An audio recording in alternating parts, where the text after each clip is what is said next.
بسم اللہ الرحمن الرحیم۔ محترم سامعین، السلام علیکم ورحمۃ اللہ وبرکاتہ۔ دوستو، میں آج آپ کو بتاؤں گا شیر بیمار ہو تو کیا کرتا ہے۔ پیارے پیارے اسلامی بھائیوں، شیر کے بوڑھے ہونے کی نشانی یہ ہے کہ اس کے دانت بہت گرنے لگتے ہیں۔ سلطان الواعظین مولانا ابو النور بشیر کوٹلوی رحمۃ اللہ علیہ لکھتے ہیں، اگر شیر بیمار ہو جائے تو بندر کھاتا ہے تو اچھا ہو جاتا ہے، اور اگر خود زخمی ہو جائے تو بھیڑیے جمع ہو کر اسے ہلاک کر دیتے ہیں۔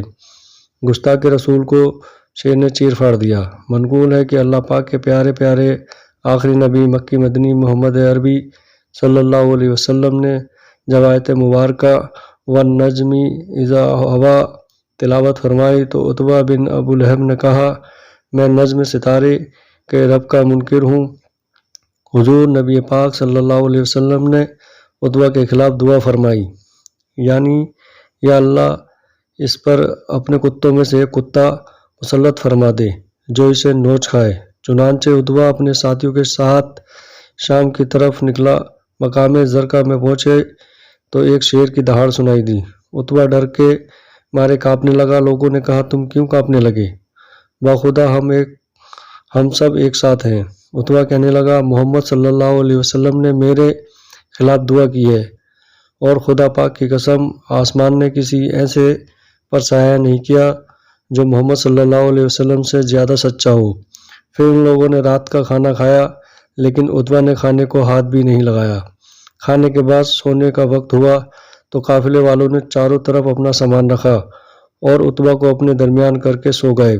اتنے میں ایک شیر دبے پاؤں چلتا ہوا آیا اور ایک ایک کو سونگھنے لگا۔ بالآخر عتبہ کے پاس پہنچ گیا اور اسے زور سے دبوچ کر مار ڈالا۔ عتبہ اپنی آخری سانسوں میں کہہ رہا تھا، میں نے تو تم سے کہا تھا نہ کہ محمد صلی اللہ علیہ وسلم لوگوں میں سب سے زیادہ سچے ہیں۔ حضرت علامہ دمیری رحمۃ اللہ علیہ فرماتے ہیں، بعض روایات میں ہے کہ شیر نے عتبہ کو چیر پھاڑ کر کے اس کے ٹکڑے ٹکڑے کر دیے۔ عتبہ یہ کہتے ہوئے مر گیا کہ شیر نے مجھے قتل کر دیا۔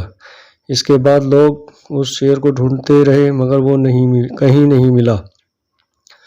رات میں چمکنے والی آنکھیں۔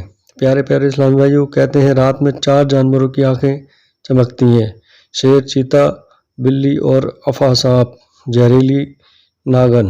شیر حرام جانوروں میں سے ہے۔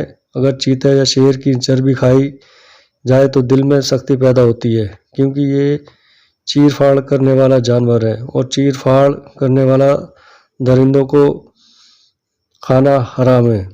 حضور نبی پاک صلی اللہ علیہ وسلم نے کوچلیوں، نوکدار دانت جو اگلے دانتوں کے ساتھ ہوتے ہیں والے درندوں اور پنجوں سے شکار کرنے والے درندوں کو کھانے سے منع فرمایا۔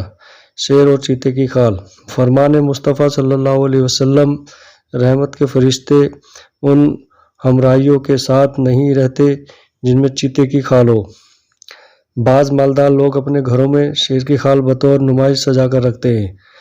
ایسوں کو اپنی نیت پر غور کر لینا چاہیے۔ اگر خدا نخواستہ اس سے اپنی واہ واہ یا دوسروں پر تکبر کرنا مقصود ہو تو سچی توبہ کر لیں۔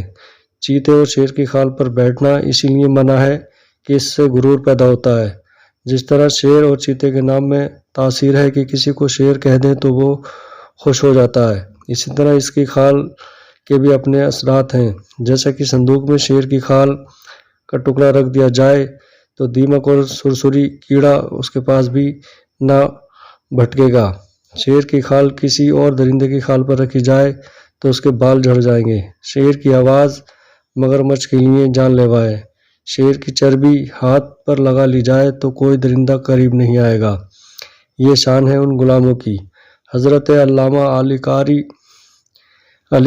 رحمۃ اللہ علیہ فرماتے ہیں، حضور غوث اعظم شیخ عبد القادر جیلانی رحمۃ اللہ علیہ کے مشہور خلیفہ حضرت شیخ علی بن حیتی رحمۃ اللہ علیہ کی کرامات میں سے ہے کہ اگر کوئی شیر حملے کے وقت آپ کو پکارے تو شیر وہاں سے پلٹ جاتا ہے۔ اللہ رب العزت کی ان پر رحمت ہو اور ان کے صدقے ہماری بے حساب مغفرت ہو۔